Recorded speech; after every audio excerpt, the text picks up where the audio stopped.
Greetings, everyone. We are live again. Dynasty Mirror Search for Huru. Let me get this banner going. And again, we are live again. Sorry about being tardy. I apologize about that. Had to go pick up my son. Had to go pick up Massa, everybody. So before we get started, as we always do, make sure you hit that like button again. Make sure you hit that like button.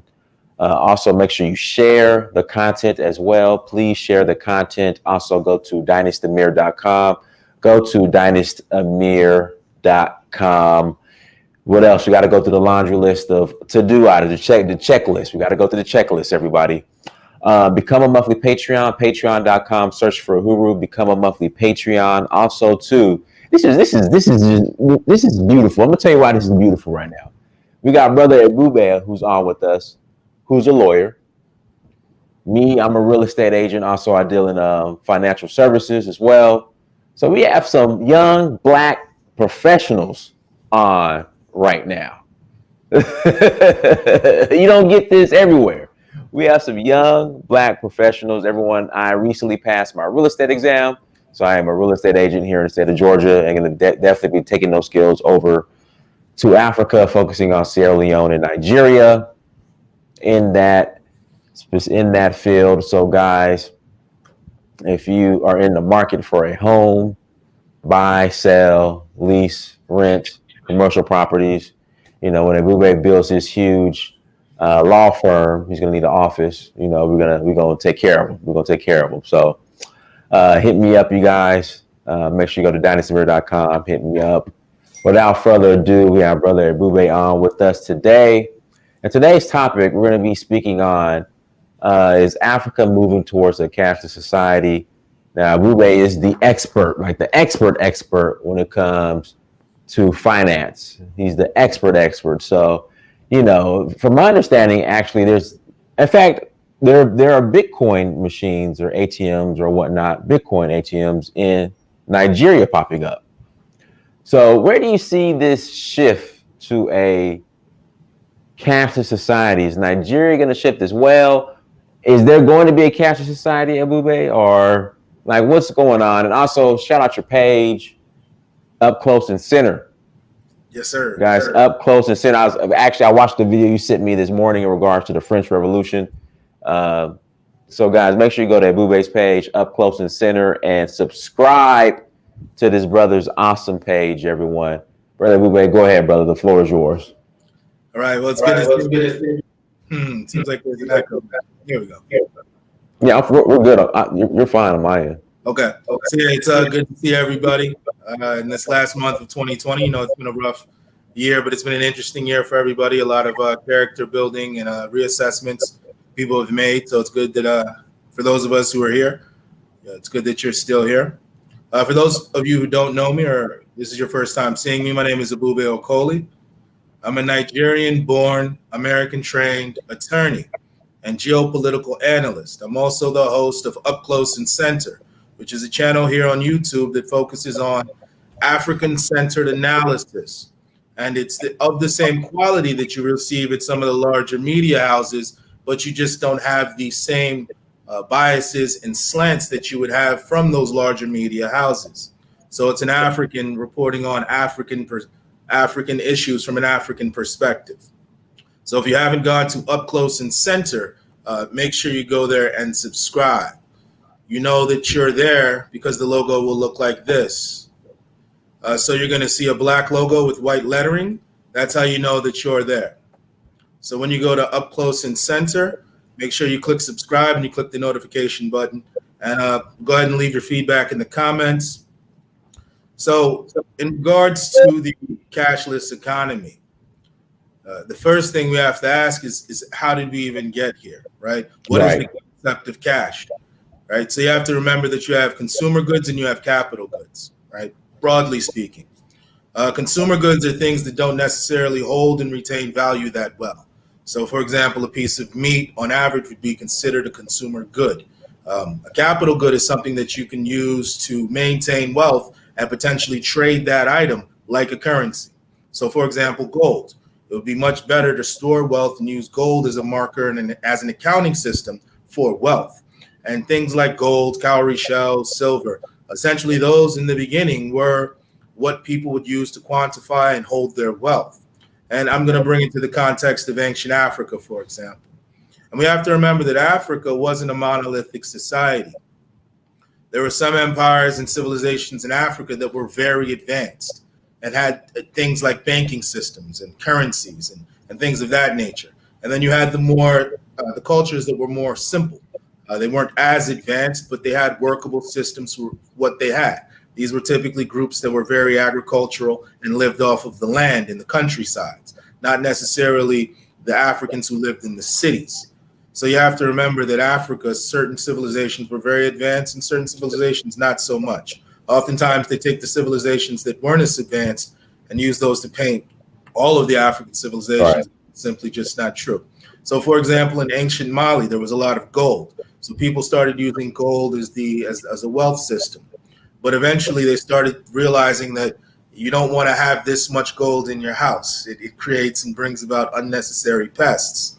So now they started centralizing and depositing their gold, and they would get receipts.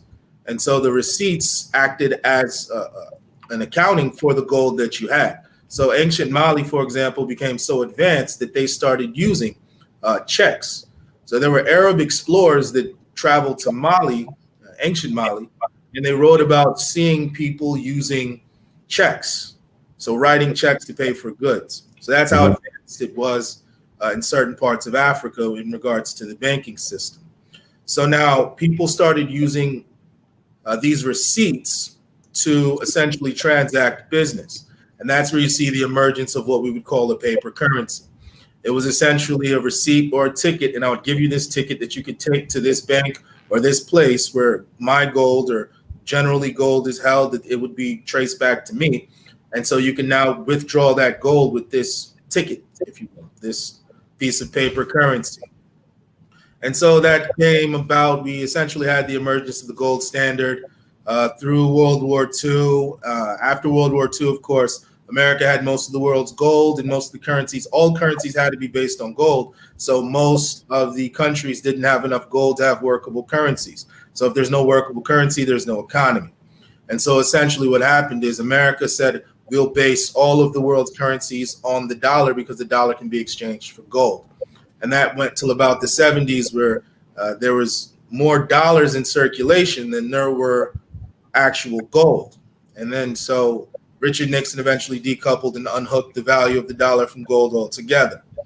So that kind of ended the gold standard, but we essentially are still in the fiat standard where we use these pieces of paper, but the pieces of paper are no longer connected to anything outside of the belief that they're worth something. It's fiat currency. So now what we're moving into now is we're moving away from the paper currencies, and we're moving into an era where you're going to pay for things with electronic transactions. So now, before I forget, and then you can continue. So I don't know if you know, you familiar with the app Synwave? Yes. So I guess Synwave is now banned in Nigeria. Oh, I haven't heard about that. Why is it banned? Hold on, let me read the message I got, and because I know you started to go into going from paper to electronic, but now Synwave. Hold on once. Let me open up my app, and guys, make sure you hit that like button. Let me open up my app real quick and see what happens when I try to put it on Nigeria. But I got an email today. Here we go. Transfers to Naira accounts are unfortunately not available. We are working hard to make pickup and instant bank transfers in USD available soon. Maybe you can, this is what you do. Maybe you could break that down. So transfers to Naira accounts, unfortunately not available. We are working hard to make cash pickup and instant bank transfers in USD available soon. I mean, you could go ahead and continue, but while it was on my mind, that could just be something that they're having internally. Yeah, you never know what they're doing from the business side of things, but I haven't seen anything from the CBN where they're talking about. So I got an email, I got to find it, where Synwave said that the central bank of Nigeria said shut it down. And I'll find the email as you go, but go ahead.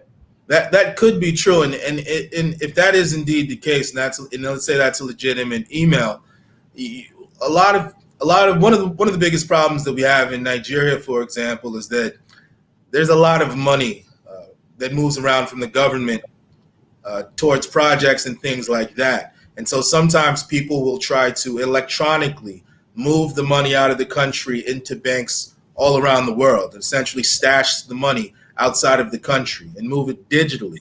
So if their house ever gets raided or anything like that, the EFCC won't find that cash because it's hidden in an Australian or a Swiss or some type of bank like that. So sometimes, unfortunately, some unscrupulous elements will use these type of money transfer systems to move money around outside of the country that's earmarked or meant for things inside of the country. So I can see a situation where if this app was being overutilized to do such transactions, the CBN or the EFCC might want to shut that down, because when the money leaves, like, for example, you have money that left the country during the era of Sani Abacha that's still being returned back to the country. And so Nigeria wants to stop situations like that, because not only is it an embarrassment for the country, but it hampers the development of the nation, because if you move $100 million outside of the country, that's $100 million that could have been spent fixing roads, could have been spent fixing hospitals, could have been spent fixing schools. So yeah, you've made you and your family rich for a couple of generations, but you've essentially set the nation back maybe 5 to 10 years in regards to development. So that's a lot of how Africa gets underdeveloped, is people will electronically move money outside of the country, and once it's gone, it's hard to trace. So I can see the CBN being very wary about money coming into the country or money leaving the country electronically. So let me read this email. So that the message I read to you was when I actually went into my SendWave account. But here's the official email. Update on remittances to Nigeria. Dear Dynasty Mir, I'm reaching out with an update to my message on Friday. In order to comply with the Central Bank of Nigeria's mandate, we have suspended transfers to Naira bank accounts. What this means for you, you will no longer be able to send to Naira accounts through SendWave. Any transactions you have sent through SendWave that are marked delivered have been deposited in your recipient's Naira account as normal. Any transactions that are currently pending will be canceled and refunded. USD cash pickup is not available yet, but will be soon. Sending to domiciliary accounts is also not yet available, but we are working hard to provide it. We realize this is a major inconvenience and are so sorry for disruption. We are doing everything we can to make cash pickup and sending to domiciliary accounts available. We will be in touch with more information. Until then, thank you for your patience and for using SendWave. We so appreciate it. Yeah, and they could also be having issues with Forex, because most of the foreign exchange that Nigeria gets for the Naira comes from oil. And right now, oil isn't where it was expected to be. So there might be an issue with that. And also, too, right now, there are wildly different exchange rates. You have some saying 500 Naira. You have some saying 380 Naira. So 500. Yes. So there's a lot of confusion right now when it comes to dollar and exchange rates. So I can see why the CBN might be wanting to just clamp down and get everything uniform before more dollars go into the system or out of the system. Yeah, that's interesting. So I remember getting that. I got that email, so I was like, wow. So as far as the cryptocurrencies in Africa, like, where do you see this going, Ebube? And then whatever happened, in fact, and here's another question too. Whatever happened to the dollar that was supposed to be central amongst the ECOWAS, the ECHO. There we go, the ECHO. And whatever happened with that? Two really good questions. I'm going to go to the cryptocurrencies first. And for those of you who don't know what a cryptocurrency, Bitcoin, here's a simple way to understand it. All right. So now it's something that essentially can't be replicated, right? And counterfeited easily. So for example, if I have a picture of a JPEG on my phone, I can send that identical JPEG to your phone and we'll both have it on our phone. I can essentially duplicate that image, right? With Bitcoin, you can't do that, right? So leave my hand and go to your hand, and the blockchain would essentially be a ledger of who's ever touched that money. So or theoretically, if Bitcoin was an actual dollar bill, you would be able to look at the $5 bill and see Dynasty Mir had it, Ebube had it, and it would be one person at a time. It wouldn't be duplicated. So that's the technology behind the what we call the Bitcoin. And we have to remember that Bitcoins, that's just synonymous with cryptocurrencies, but I'm talking generally about cryptocurrencies. We have to remember that cryptocurrencies, the word currency is somewhat of a misnomer, because really Bitcoin, Ethereum, all of those, they're more like stocks than they are an actual currency. So everyone that typically is holding Bitcoin or any cryptocurrency is holding it like a stock. So for example, let's say the highest I've seen it go was 20,000. Right now it's 18, 19, but let's say it goes down to 600. What I'm going to do is I'm going to buy 10 Bitcoin. I'm going to say, all right, let me buy 10 of these, or maybe 20, just to hold them, because hey, this thing was at a couple of years ago was $20,000. I see it down at 600.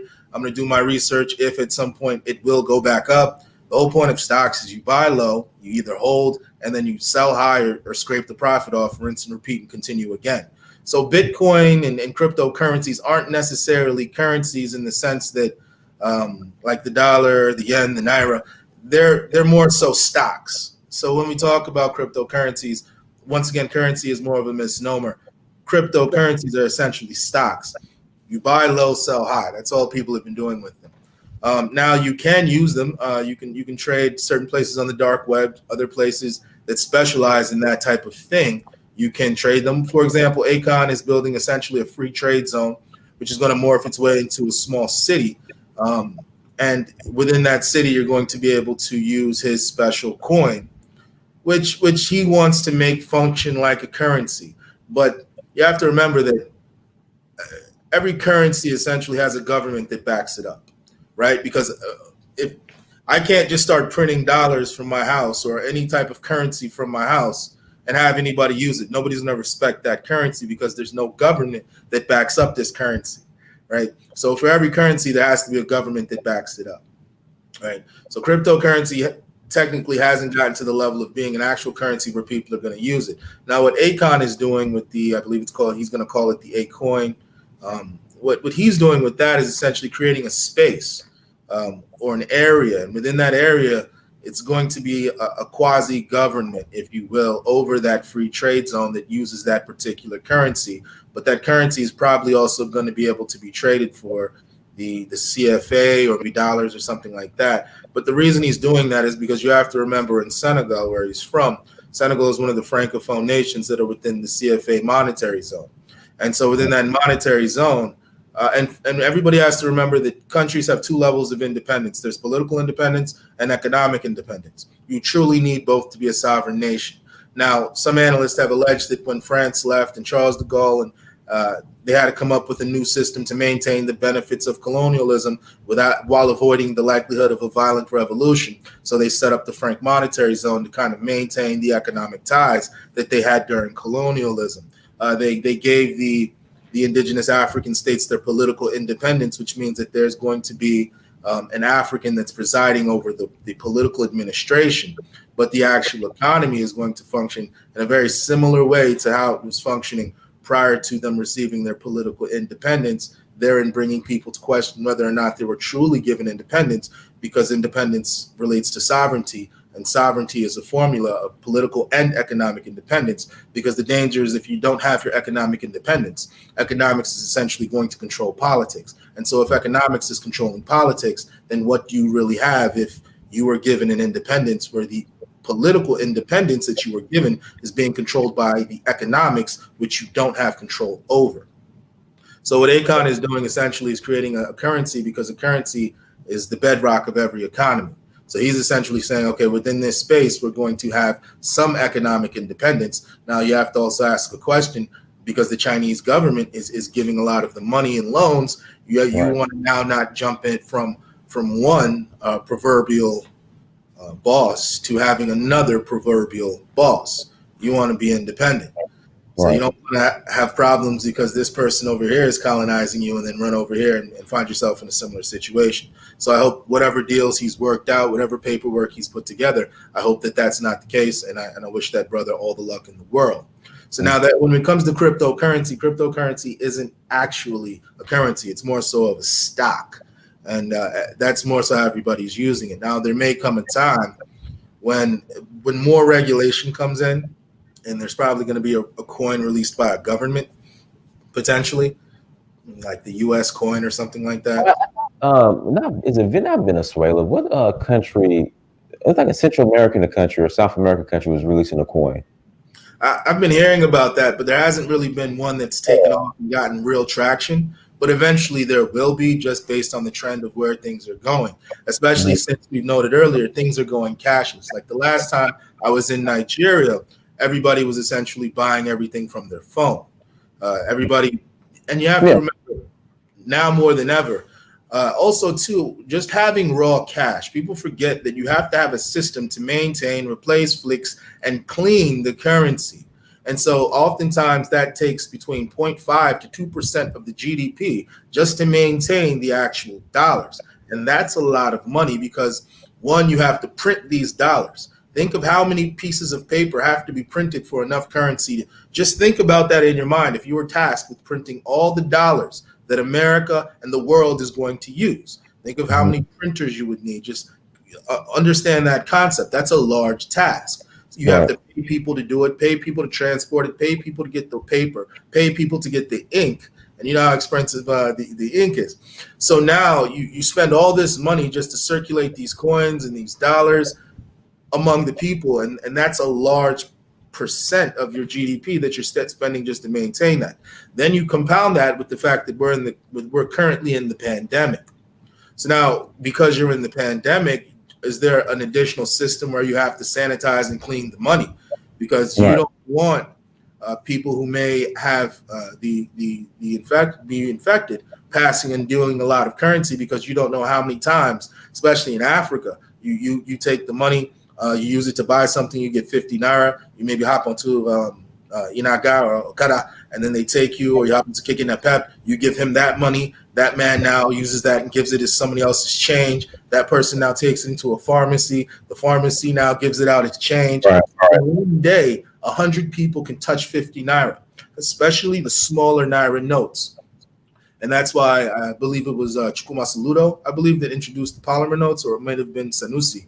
But he introduced the polymer notes that were the plastic notes, if you will, because the smaller denominations circulate so much. So now you have to ask yourself, with the pandemic, is there a process for cleaning and sanitizing bills that we have to come up with? And if so, how are we going to do that? So a lot of African nations are seeing the benefits of not having to have paper currency with every single transaction. And the good thing about Africa is we have to remember that when it comes to technology and implementing systems, there's something called legacy systems. Now, a legacy system, that's the old overhead infrastructure that you have to get through and basically get out of the way in order for innovation to reign. Now, one thing is, people oftentimes complain about infrastructure in Africa. And they complain, they say, well, there's no infrastructure. But that's actually an opportunity for somebody to come up with a solution that doesn't need that infrastructure. So if you come up with a solution that doesn't need that infrastructure, you can implement it 10 times faster. And that's why in certain regards, in certain areas, African nations are surpassing some of the more developed nations in implementation, because there's nothing that you have to dig out of the ground or remove or move out of the way. There's no legacy system. So you're beginning at the center as opposed to the periphery, but then that comes with its own issues there as well. So what we're seeing, for example, Kenya and South Africa, I believe, in Kenya, since 2012, 25 to 30% of their GDP flows through these paperless transactions, which is a very high amount. I believe they have the highest in Africa, and South Africa is second after that. So eventually, what we're going to see in Africa is a lot of, and we have to remember there are two factors going on. M-Pesa. Yeah, M-Pesa, exactly, yeah. And M-Pesa is getting big. It's spreading into the Middle East. It's spreading up and down the east coast of Africa. So right now, East Africa is slightly ahead in regards to paperless transactions, and they're showing us a world of what's attainable in Africa. And East Africa has very good infrastructure as well. And even if they didn't, it wouldn't be an issue. And we have to remember that Africa has certain things working in its favor. The heavy penetration of GSM, and the fact that most people have handsets or phones, and because most people have phones, and actually people have several phones, 2 or 3, and so because everyone has a phone, everyone now has the internet. Not everyone, but everyone has an easier. The step between them and the internet is just that smaller now, because everyone has essentially handsets in their phones, or handsets in their hand in the form of phones that they can use to access the internet to make online transfers. Mm-hmm. You read this comment: cyber criminals will pounce like lions on a zebra the moment African nations try to go cashless would be a disaster. Well, we have to ask ourselves. Okay, I mean that's slightly a wild assertion, but I understand what he's saying. Now you have to look at the transactions as they are, right? So banking institutions allow you to move money between them, right? So you're a cyber criminal. All right, cyber just means online. Criminal is someone that does nefarious acts. So you're someone that does nefarious acts online. Dynas, you have a car wash. I'm getting my car washed. I basically cash app you the money for the car wash. Where, for example, one person at a cyber cafe looking to do nefarious activities can interfere with that. And you have to remember, they'd have to go through the banking. They'd have to attack the bank, right? And if they're not able to attack the banking institution servers and things of that nature now, then merely us conducting paperless transactions wouldn't increase the likelihood of them being able to do that either. And even if someone, for example, maybe takes your phone and transfers all the money, well, that's not smart, because that's like robbing somebody at gunpoint and having them cash app you the money, right? You're essentially leaving a trail of where the money went to and who you are, because most times before you set up those accounts to send or receive cash, you have to jump through a lot of hoops in regards to authentication. However, that raises another issue of security, because one of the things is I believe 3 billion people on this planet don't have a bank account. So a lot of those people are just doing pure cash transactions. Right. And because they're doing pure cash transactions, one of the things that some of these governments are upset about is that they can't tax those transactions, and they don't know what those people are buying, what they're doing with the money, or anything. Now, unfortunately, with Bitcoin, one of the things that makes it so attractive is the blockchain technology. And the blockchain technology is just a ledger of who had this money, who did what with this money. And you have to ask yourself sometimes, do I really want a third party, whether it be a government or a private organization, knowing how I spent every single one of my dollars, right? So that the thing that makes it secure is also the thing that makes it kind of sketchy. The fact that I know for a fact who's held this Bitcoin or cryptocurrency, that gives reassurance that I'm dealing with the real deal. However, the fact that my name is going to be added to that list for the next person, that makes it a little interesting there, and that raises all sorts of surveillance worries that people have of being tracked and having their every digital payment tracked, and potentially their data being out there in the hands of a third party. Guys, hit that like button. What we'll do, we'll go ahead and open up the lines. If you guys would like to call in and ask a question, send me an email, uhuru@searchforahuru.com. Again, uhuru@searchforahuru.com. If you'd like to make a statement, please call in. We'll take a couple callers. Again, please call in. Also, tour. We're still rolling Sierra Leone, April 21st to the 30th. Again, April 21st to the 30th. We are still rolling to Sierra Leone. I just got back last Thursday, and I'm going back on the 26th. I'll leave on the 26th. I'm going to Sierra Leone, Nigeria, Benin Republic, and then hitting up Cote d'Ivoire. Well, I don't know what Cote d'Ivoire is, but but I am headed back on the 26th of December back to the motherland. Hey, Ebube, how's everything going on in Nigeria? People are saying you have to go on. Well, they don't track it, but you're supposed to go on quarantine, from understanding, once you arrive, or. Well, here's the thing too, and this is where personal responsibility comes into place. If you come in the country and you're showing signs or symptoms, just be responsible. It's not like the government is going to have people kick in your door and check your temperature. It's kind of, for your safety, if you're visiting family, for their safety. It's essentially just don't do anything stupid, and the government won't have to chase people down, because that's not what they're looking to do. They're merely looking to say, don't come here where we have lower rates from a place where there are higher rates, and infect people and create that type of situation here in the environment. Dennis, I wanted to tell you, man, Senegal was looking amazing.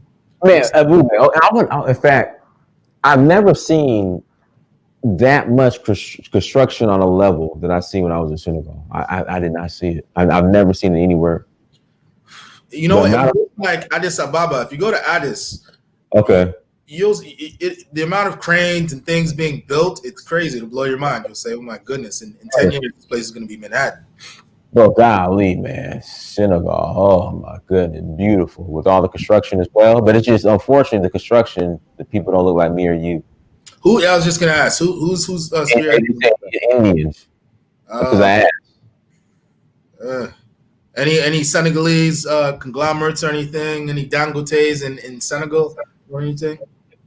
It's weird, man. It's just like that's why I love Nigeria, because Nigeria, again, is the blackest when it comes to as far as ownership, construction, country on the planet.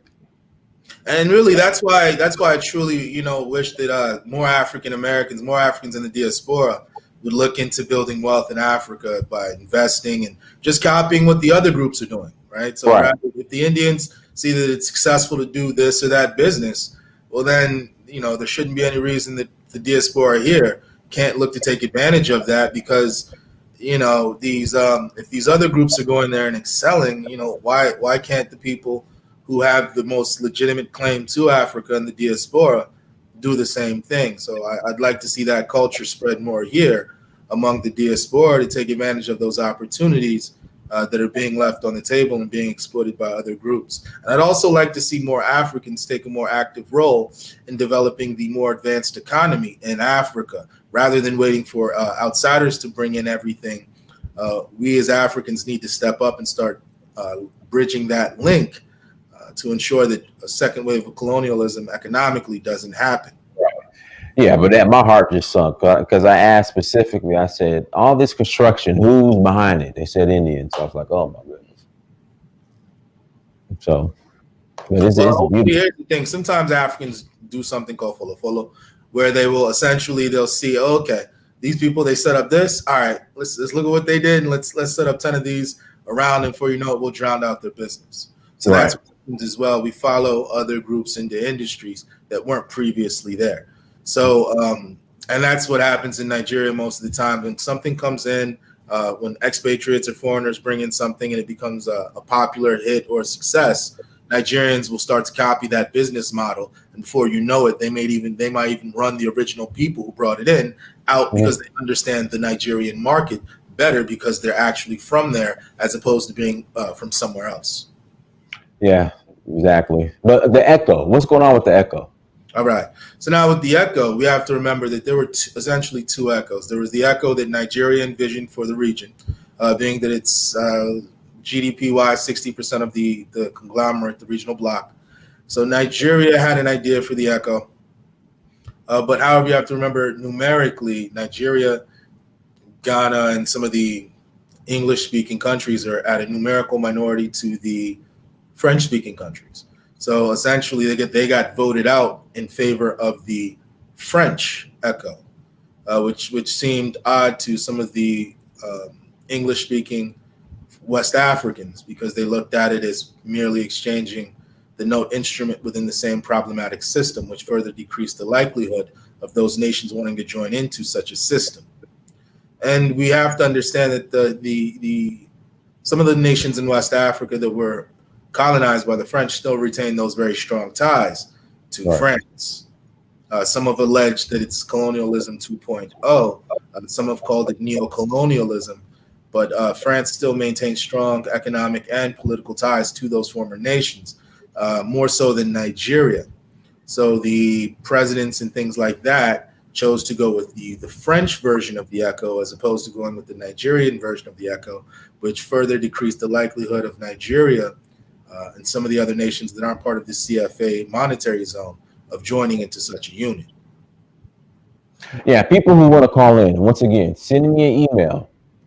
Send me an email, huru@searchforhuru.com. Send me an email, huru@searchforhuru.com. Email is in the chat room. Send me an email, and I will send you the link, and you're more than welcome to call in. Again, if you want to call in, email me. Email is in the chat room. Email me, and I will forward you the link, and you can call in and ask your question, everybody. Hold on, let's see something real quick. Guys, make sure you hit that like button as well. Make sure you hit that like button as well. So, Ebube, here in America, do you think we are moving into a cashless society where everything be digital? And I think, and Ebube, the problem with that, and Brother Fitzgerald was speaking on this. Say we do move into a cashless society and everything's all digital. At any moment, the IRS could just shut your account down. You screwed. Well, they can do that now. They can basically freeze your accounts. Yeah, but if they get rid of cash, you know, the so-called I'm gonna keep cash under my mattress, like it's kind of. The thing is, we're already there. Most people have more money in their bank account than outside of the bank account. Okay. If you think about it, right? If I froze all your accounts now, you're a big baller, so you probably got a couple 100,000 stashed away. But if your accounts were actually frozen, the amount of cash, raw cash that you have on you, wouldn't last very long. So we're already there. If the federal government decides to freeze any of your accounts, it's going to be very hard for you to operate in this society.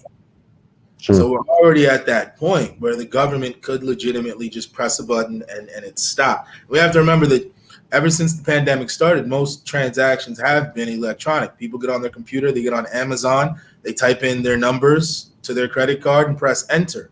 They get your money, and eventually you're going to get the product. It's a cashless transaction. You go in and you swipe your card. That's a cashless transaction.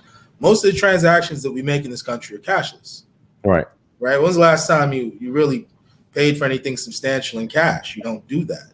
You either pay with credit or you pay with a debit card, or at most you write a check, and even checks are slowly dying out as we speak. Nobody's really using checks like that. Because you're no longer mailing in payments, you're more so doing it online, which is another cashless transfer. So this country has embraced cashless transfers for about 20 years now. I'd say most of the transactions are cashless. Yeah. You got a point there. Guys, hit that like button again. Please hit the like button again. If you want to call in, send me an email, huru@searchforhuru.com, huru@searchforhuru.com. And guys, make sure you subscribe to Brother Ebube's YouTube page, Up Close and Center. Again, Up Close and Center. Make sure you guys go and subscribe to his very informative YouTube page. Let's see what else we got here in the chat room. I carry less than $20 in my wallet at all time. I remember back in the day, $20 would get you a haircut. Now you go to the barber shop, it's $30 plus. Easily. Easy. There was a time when a haircut with an edge up, it was like $12. It was $12. Yeah. $12. And then you maybe gave him $3 tip, and you gave him a 10 or 5, and you walked out of there. Right. And if you wanted to get the beard trim, it was an additional $5, so $20 would get you the beard trim, the cut, and you walked on out of there. So, and also too, you have to remember that inflation happens regularly. That's why in New York City, for example, the Metro card, every few years it goes up. Right? It's just keeping in line with inflation. There was a time when 50 cents in America can get you a hot dog and a soda. Right. Not anymore. The type of hot dog and soda you'd want for 50 cents, you probably wouldn't want anyway. No, I wouldn't touch it. Wouldn't touch it at all. All right, so I sent the link out to a couple of people.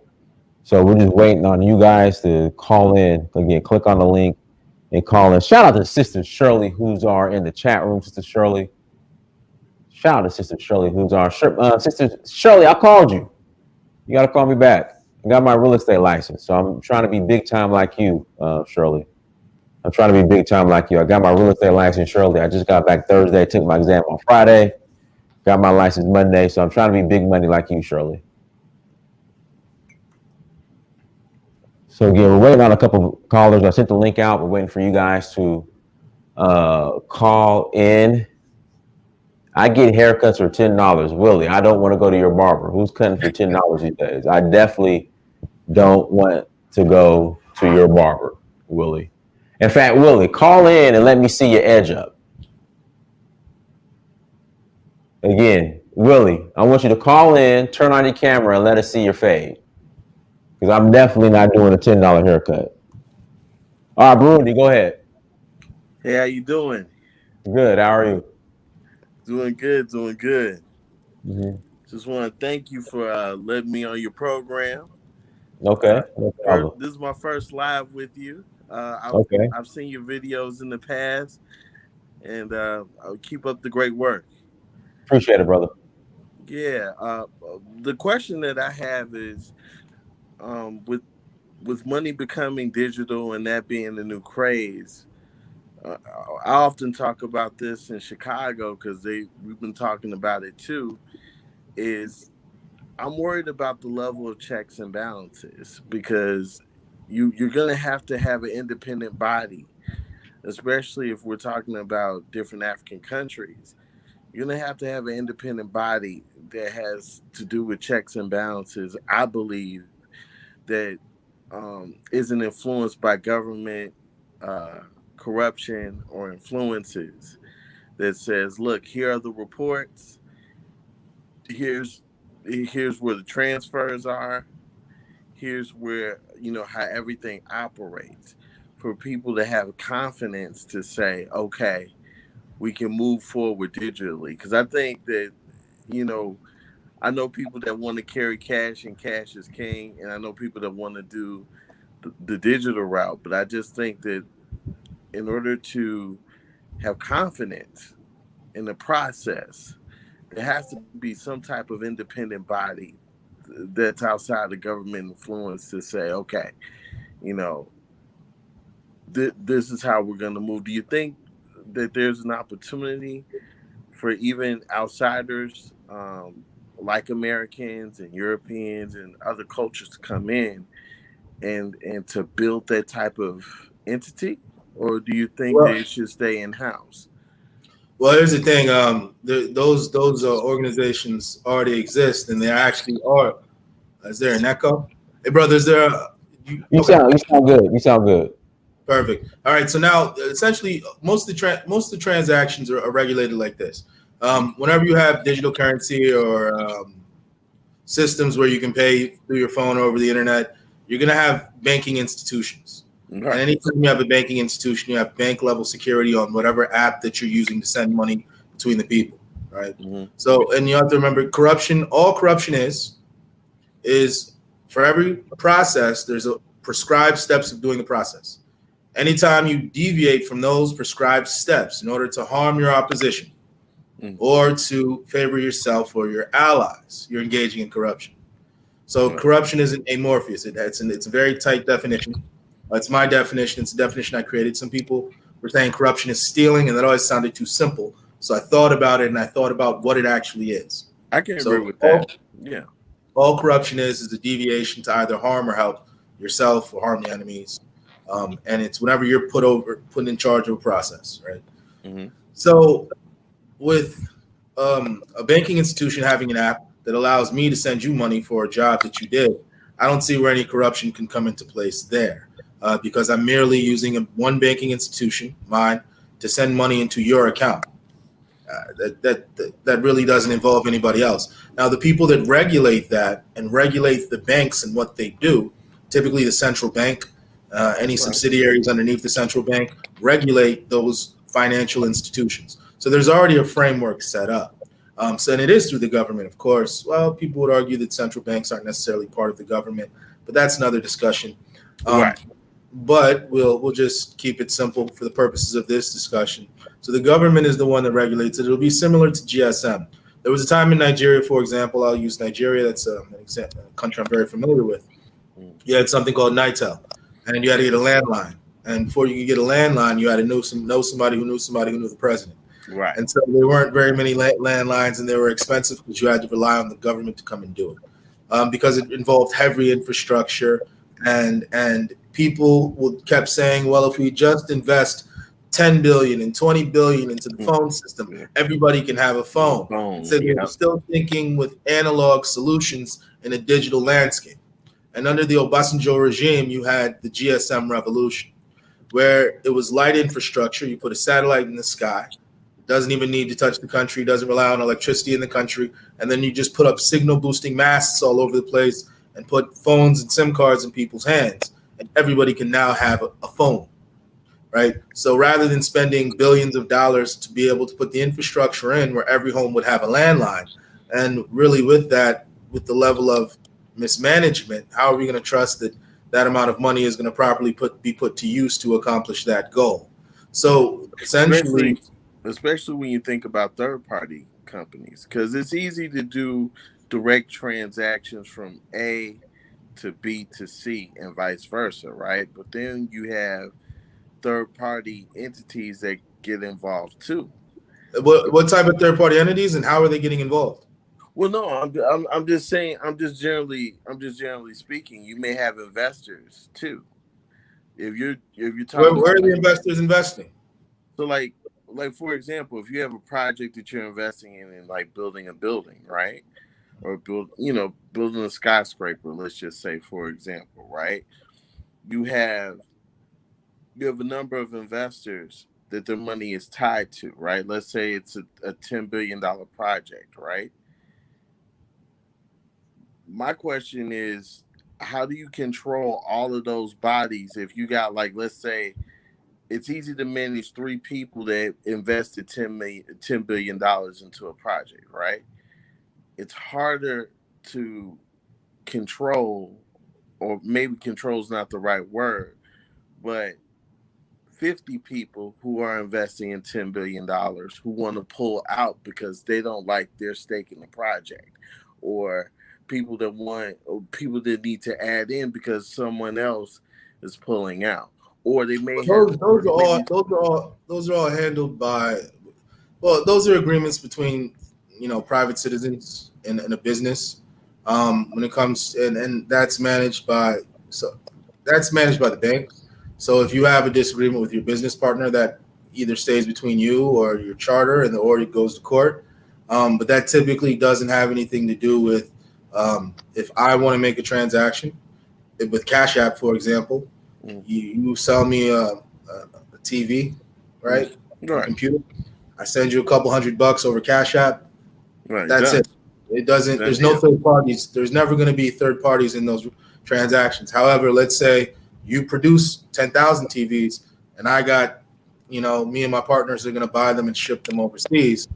Well, then maybe we might not want to use Cash App for that. Maybe I might want to do a wire transfer, right? So even if you have a bunch of investors, that still doesn't change the equation. The equation is party A is giving to party B. Party A can be 10 billion people, 2 billion people, 1 billion people, one person. Party B can be 2 million people, 3 million people, 100 million people. But it's just one transaction. And that transaction is governed by the banks, and the banks are regulated by the CBN or whatever other financial entity is in the regulated transactions. No, it makes so sense. Third parties aren't any, it's typically one-to-one, point-to-point. Yeah, that's what I was worried about, because, anybody could do a direct transaction between A and B, but if there's other people involved or other entities involved, tracing the money or tracking the money to find criminals can be a little bit difficult. I'd actually argue it's a lot easier, because when you transfer it electronically, here's why. Because here's the easiest way to steal money is if you have it in dollars, right? That's the easiest way to steal it. If you're walking around with $1 million on you and it's dark and it's 2 a.m. and you're on a stranded road and your car breaks down and you're fixing your car, and I drive by and I see the $2 million, you have it sitting there, right? I can just take it from you and drive off, and you will never be able to know who I am if you didn't. Say you get knocked out, you don't get to see the license plate. They hit you over the head with something and just take the money or whatever. It's the easiest way to take it. It's in paper currency, because the paper currency really can't be tracked. It can, but not really, not as easily as when it's digital, right? If someone comes up to you and pulls out a weapon and says, "Give me $1,000 on Cash App, or I'm going to harm you," it's a very easy way to track that money. You get. So whenever things are digital, which comes with its benefits and its minuses, because who's collecting this information? How do I know I want these people to collect my information? So when it's actually digital, it's harder. So for example, there was a business that I was involved with. I was consulting the executive owner of a business in Nigeria. The business was making maybe a couple $100,000 every single month. It was a very profitable business, and all the transactions were electronic. And the way that I explained it to him is that there never needs to be any paper money in this company, because if there's paper money, that's when it can get stolen, right? It can get stolen, it can get misreported, and you're losing thousands of dollars. Every single transaction needs to be from one bank account to another, because that reduces the likelihood of anybody being able to steal it, unless they go to the account and steal it, or they send it to their account, which is also easy to track as well. So when it's digital, it's easier to track. And you have to remember, the companies that get stolen from the most are the companies that deal in cash, right? So for example, let's say a lounge where you have a bartender and knows prices of everything, but they're not ringing anything up. So they might know that the price of a Long Island iced tea is $15. So they mix it up. They say $15. If you give them cash, they don't ring it up. They simply put it in the jar or put it somewhere or put it in their pocket. Right. If you pay with a credit card, they can't do that. They swipe the card and hope that you leave them a good tip. So anytime you have cash heavy businesses, the likelihood of you being stolen, of it being stolen, are higher than if it's digital. Do you think that the banks, because like with that example you just gave, like with the EMV machines, I'm a general manager of a hotel, so we're big on using like the EMV machine for the credit card swipes, because you get a lot of chargebacks where the banks call the merchant for what customers or guests are challenging or disputing charges, right? So with digital money, do you see in the future banks really revving up their security as far as like, okay, if you use a chip, or you use the EMV machines, or if you use this type of I'm calling it dummy A transaction, this means that once you've confirmed with your online transaction, like, it's set in stone. So buyer beware. Hey, Bruni, what property are you a general manager at? I'm the general manager of the Hampton Inn North Loyola Station in Chicago, Illinois. Okay, that's a Hilton property, right? It's a Hilton property, yes. Yeah. Okay. Yeah. Okay. So I used to do sales for Centos.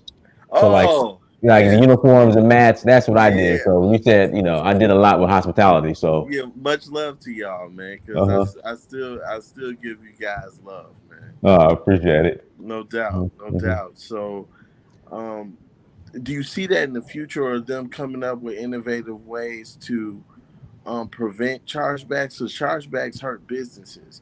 Even though I understand the statistics behind that is relatively small for now, right? Just like with the theft, right? It's smaller on the digital level because a lot of people are not using digital transactions like that. As far as for that would have to be something that's more policy, right?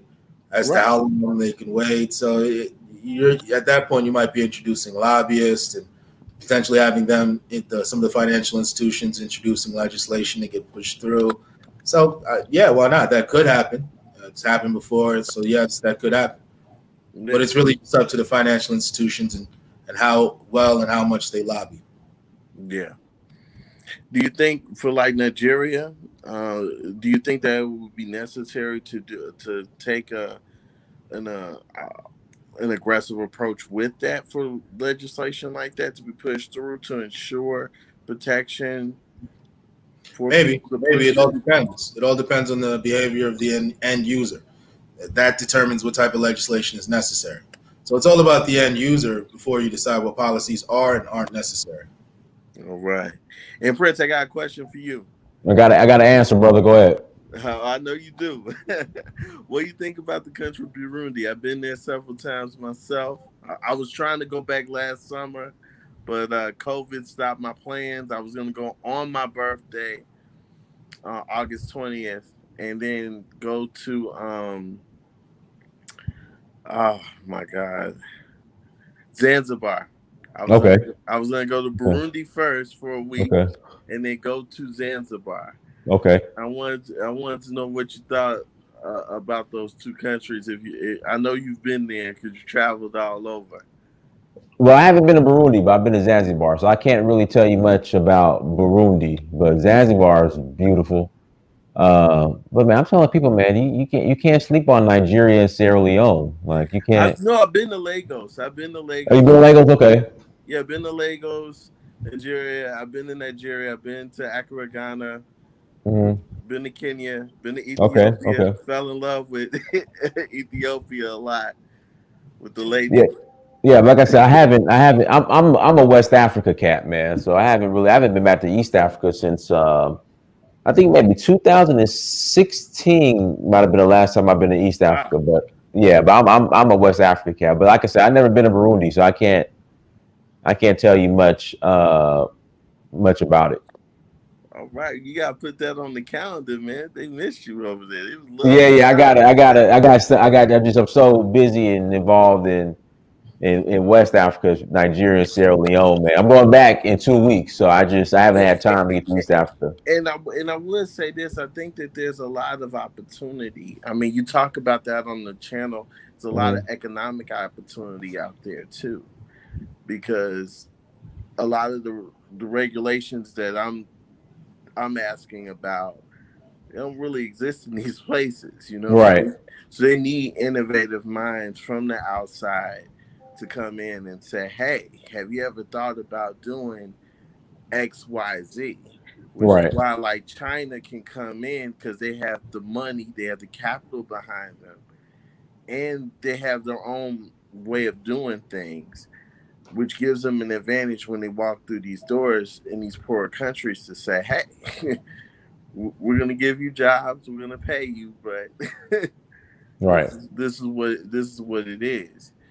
Um, but there's so much great opportunity, and I think that's what makes the continent of Africa, very interesting in me, Hmm. is because you know growing up as an American in Chicago, we were always told like, oh, Africa's impossible to get to.